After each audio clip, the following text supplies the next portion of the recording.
Juicers, welcome to another episode of Spirit Juice No Additives with Eric Word. I want to start this video off by talking about a previous video I did, the one that's previous to this, talking about Takeoff and Tasha K. It's the one before this one, but I kept calling him Take One instead of Take Off. So I just felt compelled to come on here and first and foremost clear that up because the man did pass away. I don't want to mean no disrespect and getting his name wrong, but I'm 55, so that's like I'm not versed on amigos and young folks nowadays as far as hip hop is concerned. But yeah, Takeoff was killed, and I just wanted to make sure I get his name right. Okay, so today we're going to talk about bipolar because on the 24th of this month I'll be going into a 28-day treatment for bipolar. I was diagnosed 2 years ago. Before being diagnosed, I had some idea because I work in the healthcare field. I have some behavioral health field, and I have heard, of course, of bipolar, but I haven't really dealt with it as much as I have as I am now that I've been diagnosed. So I went and did a little research on bipolar, just to help me understand what it's all about. But once I was diagnosed 2 years, my whole life made sense. And oh my God, people, we can learn so much about what's going on with us if we just go to the doctor and take these assessments, mental health, especially mental health and physical health, because it dictates the ways of our lives, So we have to find out what's going on with us. Normal, our life become like things in our life that we experience and struggle with become like our normal, and we look at other people and wonder why, they don't struggle with the same thing. I don't think that there's a such thing as normal, normal. I think we all have some form of dysfunction or something that we're struggling with. So, in some level of dysfunction, So, but I think it's very important that Black people get in the habit of taking care of themselves. Health equity is a thing because we as Black people do not invest any time and effort or thought into our mortality. We got free insurance. Rarely do people use it. We Black people are still dying of AIDS. We Black people are the most incarcerated people in the world. I mean, my goodness, especially in the USA, because there's a lot of mental health, undiagnosed mental health. Instead of people wanting to deal with mental health, they lock them up. They used to have them in institutions. They took away the institution. Now they have them in housing, different kind of housing and stuff like that within the community, trying to teach them to live independently with their mental health. So I've had issues. I've had substance abuse issues. I've had I've had trouble with, I wasn't incarcerated.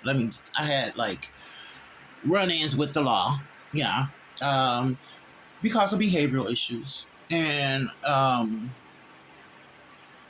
it just made so much sense. My life has been very rough, and I wonder why that was the older I get. But I struggled with bipolar, and it's a very serious mental health disease. And come to find out, because of my culture, I'm African American and Native, neither which we are invested in mental health. We don't believe in it. We're more spiritual type people, and our culture and African American culture, we are taught time heals all things. That's exactly what came out of my mom's mouth when I first told her I experienced a deep, dark depression. She said it'd pass, but it felt like death, and it felt like it would never pass. I lost so much weight. It's like I was walking in daylight, and then all of a sudden I fell into a hole, and everything got dark. But today, we're going to talk about bipolar and what that is and what it looks like, and some of the people that struggle with it that you may know. So we talked about Takeoff, and I apologize. His funeral was yesterday, and from what I hear, a lot of people turned out. It was very emotional, and they gave him a great homegoing. Um, so let's do our traditional thing, which is the 199 promises of God. And every man that hath hope, have this hope, in him purifies himself, even as he is purified. If we have hope in the Lord, we are that purified. Um, Hope in, I've had a lot of hope over my years as far as dealing with my rough life, the ins and outs, the struggles, um, based around this disease called bipolar. I'm glad to have a name attached to it.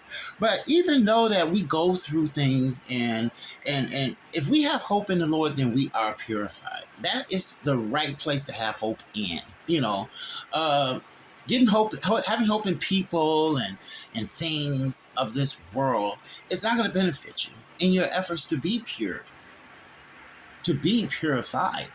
But to have hope in the Lord is purified even while you purified. That's what the Bible said, in your hopes to be purified. Because it purifies you, it sanctifies you, it gives you hope, the right hope, if that makes any sense.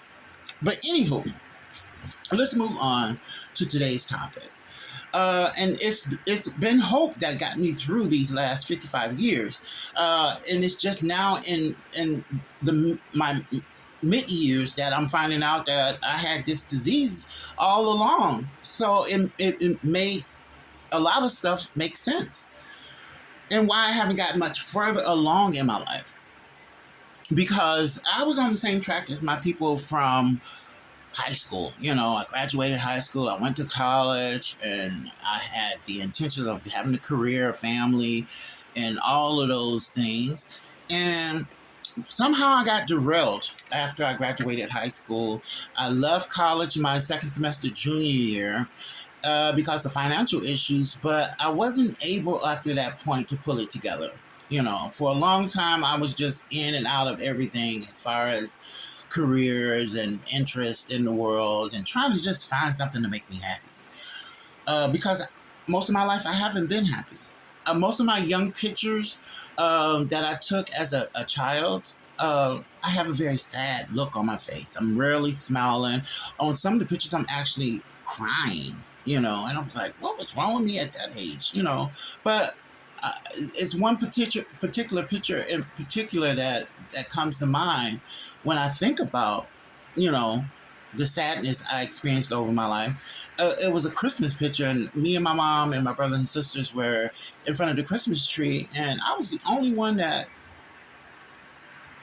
I remember that day so vividly. They wanted me to come out of my room. We had just got this little Polaroid camera, and the pictures kind of shoot out of them.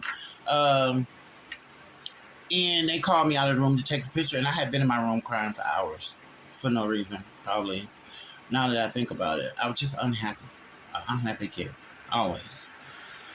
So, come to find out, I had this disease, this illness, this mental health disease, bipolar. What is bipolar? It's a mood disorder. Extreme highs and extreme lows. No in between. We can't deal with in between. We either up here or we down here. And it's something different about bipolar depression because it gets to the point where you can't keep jobs. You stay it's hard to just get out of bed and get about your day. And I recognized that when I was 20 years old, that after that one deep depression I just told you about, I was about 20. I had just left high school. Actually, I was about 21, 22, something like that. As long as I'm distracted, my mental health is not as bad, But if I have complacency and just nothing's really challenging me, then I feel the effects of the highs and the lows. And that makes me not even want to get out of bed, not even want to face the day, not want to be bothered with nobody. I want everything to be dark, and I want to just be in my bed under my covers, and woe is me, gloom and doom. And then I have points where I can just conquer the world. I come up with these unrealistic ideas, and I start them, and I'm just all, you know, like this was probably one of them. The YouTube channel was probably one of those crazy manic stages I was in. I started that. I have a podcast. I started that. I like doing this, so I'm going to make an effort to share my experience with bipolar with you guys as I go through this process that's going to start on around the 24th. I'm going to say around the 24th. But my last day of work is the 24th, and I go into treatment that following Monday. So, and I'm going to be there for 28 days, and then I'm going to do a 22-week outpatient treatment, just so that I can get this inundated in my system as far as how to treat, coping mechanisms, and stuff of that sort. Okay. Some of the effects that I've had, results that I've had because of my mood disorder, is called a mood disorder. Just sporadically, in 1 minute I could be happy, and the next minute I could be sad, with no reason at all. So if you can imagine the trouble that can bring, and I'm going to show you what some of the consequences and side effects are. But beyond that, to make it simple, point blank, mood disorder, up, down, no in between. Okay, so some of the symptoms are feeling sad and hopeless, lacking energy to get about your day, loss of interest in everyday activities, feeling emptiness or worthlessness, the feelings of guilt and despair. Some people can move past stuff, but people with bipolar tend to hold on to stuff. They live in the past. They dredge up stuff that should just be dismissed and destroyed, tossed away. Feelings of pessimistic, always looking at the dark side of things, the bad side of things, instead of looking at the good side of things. I don't think I suffer with that part. Self-doubt, always thinking the shoe's gonna drop, I'm not relevant, things of that nature. Now that's the depression side. Now the manic side that's when you have your ups. Okay, the part I just read with the feeling sad and hopeless and all that is the depression side. Now here's the manic side. The manic side is lost touch with reality, reduced need for sleep, and high energy. Just got high energy. I can conquer the world. I can do everything. And, you try to fit in as much as you can in that little manic stage that you have, which is short-lived. Because sooner or later, you can't really know when that shoe is going to drop, and you're going to descend into this darkness, depression. Okay. The causes of, it could be your environment. What's the cause of bipolar? It could be genetic. Normally, it's within the family. On both sides of my family, there's mental health issues. And whether diagnosed, no, because Black folks, we don't tend to want to get diagnosed with no mental health issues. We think people gonna think us crazy. If that's such English. No, but we don't want people to think that we crazy or anything. If we say we got some mental health, depression, or, we start talking mental health, then you're crazy. And don't nobody, it's this huge stigma, just like HIV. You start talking HIV, Black folks is like, we ain't talking about that. That's not what we do. We ain't gonna go get tested. Just like we don't go get tested for HIV, we don't get tested for our mental health. We'd rather smoke weed, do drugs, we'd rather beat our women, or be abused, because of our mental health. We need someone to tell us how to live our life and get about life and get through life. Just erratic, crazy behavior that they just evil. They just bad. No, they got some mental health issues. Most of the people that are incarcerated have mental health issues. Willing to say it's as high as 99.9% of the people that have deviant behavior have some form of mental health. Over 300 million people suffer from depression alone. Not to mention anxiety. And anxiety is that mental health disorder where you always feel like you got something to do. You're always worrying. Your mind is always racing. A person that just can't stay still, and live within themselves. They have to be distracted, with something. So those are the symptoms. The cause is genetic. And they could be environmental. Like, I was born into abusive. By the time I came along, my mother had 4 kids. I am the second oldest. By the time I came along, they hated each other. And my mother married him my dad, when she was 15. She had me when she was 21. She had my brother when she was 20. And they were on the outs. They were fighting every day, physically fighting and killing each other because they didn't love each other in the first place. It was just convenient. She was a pretty girl, and and she was trying to get away from home, her sexually abusive father. So they signed for her to get married at 15. So yeah, I was born with it and born into it. So yes, genetically it's on both sides of my family. But none of them which will claim it or have been diagnosed. I think I'm the only one that's been diagnosed of. I'm the only one that I know of. We don't talk about it. So, but some people that suffer from bipolar are good at some things. They're very creative. Because when I get to naming some of the stars that are bipolar, you're gonna be like, okay, yeah, I understand that. Good at spirituality. People with bipolar, they are good with being empathetic, putting themselves in other people's shoes to see how they feel. They're very creative. They're very real. They're realist, okay? And they're resilient. They can put up with a lot and endure a lot. They can be violent and abusive. And usually police or social workers are involved somewhere up in there.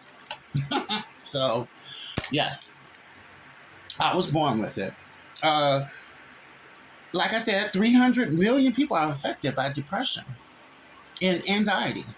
Their life expectancy for someone that has bipolar is 67. It's usually 8 to 12 years less than the normal mortality expectation. So, yeah, it's usually around 67 years old. And it puts you at risk of having dementia. Because your mind is always racing and blah, blah, blah, blah, blah, and you're always forgetting things, because you can't really focus on anything because that mind is always gone. So, yeah, my dad he got dementia when he was 57 years old. Yeah. And he died of dementia and prostate cancer. But some of the celebrities, you'll be surprised, that have bipolar. It's a pretty extensive list, and I think it's worth going through it. We have Demi Lovato. We have Carrie Fisher. We have Russell Brand. We got the great Mariah Carey. Winston Churchill. We got Claude Van Damme, the Karate Man, the action figure man. Kurt Cobain, the musician. Sinead O'Connor. Mel Gibson. Mike Douglas. Chris Brown. DMX, who recently died before 67. Jennifer Lewis. She's everybody's black mama on TV. Jennifer Lewis. And then Macy Gray, just to name a few. There's a lot of benefits. Now, a lot of black people it's a lot of help that's available for people that are diagnosed with mental health. Housing, Social Security, just a lot of benefits that help you to eliminate some of the stresses in your life. That's one main exacerbator, or what triggers bipolar symptoms is stress. So yeah, they have a lot of programs out here that help people that have bipolar. So it might be worth, if you fall within some of these symptoms, to go and get an assessment. And if you need help, you have trouble keeping a job and a place to stay and things of that nature, you might want to go and check yourself, do an assessment, get that diagnosis, and get that help, so you can eliminate some of that stress. You don't have to suffer in silence or suffer alone. It's all right to figure out, you know what? I'm a alcoholic and drug counselor. Most of my Black clients are not diagnosed with any type of mental health. Could you please believe that? Over 90% of my white clients are diagnosed with mental health. It just makes sense. People that got drug problems have behavioral issues. At the root of the behavior is mental health. And if we can grab hold of the mental health aspect of it, we can have more productive lives. So hopefully this gave you some, and I'm going to be vlogging about this a lot, in these upcoming weeks. Hopefully you got an idea of what I'm struggling with. Hopefully you can identify this in your loved ones. Like, share, and subscribe. I love you guys, and there's more to come. Like, share, and subscribe. Bye.